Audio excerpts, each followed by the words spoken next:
जुहार मोर सब व्यूअर्स मान को आओ आज गोटे मुई स्वीट डिश नहीं करी आईछे जेनटा छुआ रु बड़ समस्त ही पसंद थी बहुत बढ़िया लगसी टेस्टी ही बनसी आओ बहुत हेल्दी भी।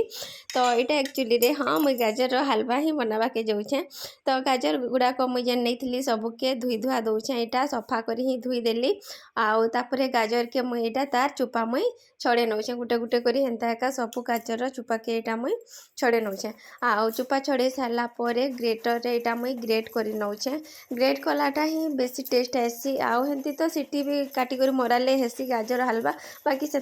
टेस्ट नहीं आसे बाकी एंता ग्रेट करी कले बहुत भल टेस्ट आसी।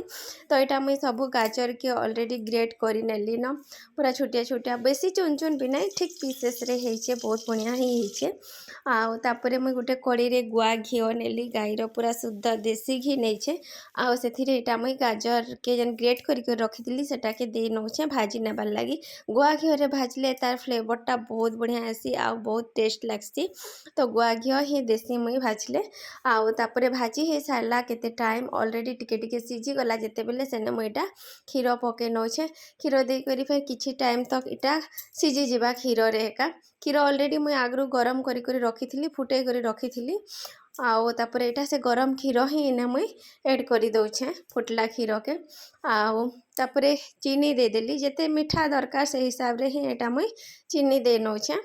क्षीर भी हेते टाइम तक तार कमी गलान सीझी सीझी आलान आरो सुखा सुखा है आसलान तापर मुई इलाची 3-4टा के गुण करदेली आउ से यहाँ मुई दे दौचे और मिक्स कर नौचे भल भावे आउ सब सुखी जीवा एंता केते टाइम 5-10 मिनट पर ही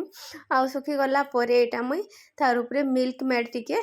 दे दौचे मिल्क मेड देले भी तार स्वीटनेस आउ टिके बढ़ी जासी बहुत टेस्ट लगसी। मिल्क मेड दे सारी करी आउ टिके यहाँ मुई भल भावे सबके मिक्स कर नौचे पानी भी ऑलरेडी जेन क्षीर अडा जेन थिला क्षीर भी ऑलरेडी सुखी सारान आउ आमर गाजर हलवाटा रेडी हो गला बहुत टेस्टी आ बहुत हेल्दी एंती जदि बनाले बोले बहुत तार घीर भी फ्लेवर बहुत बढ़िया आसी आ बहुत टेस्टी थीसी।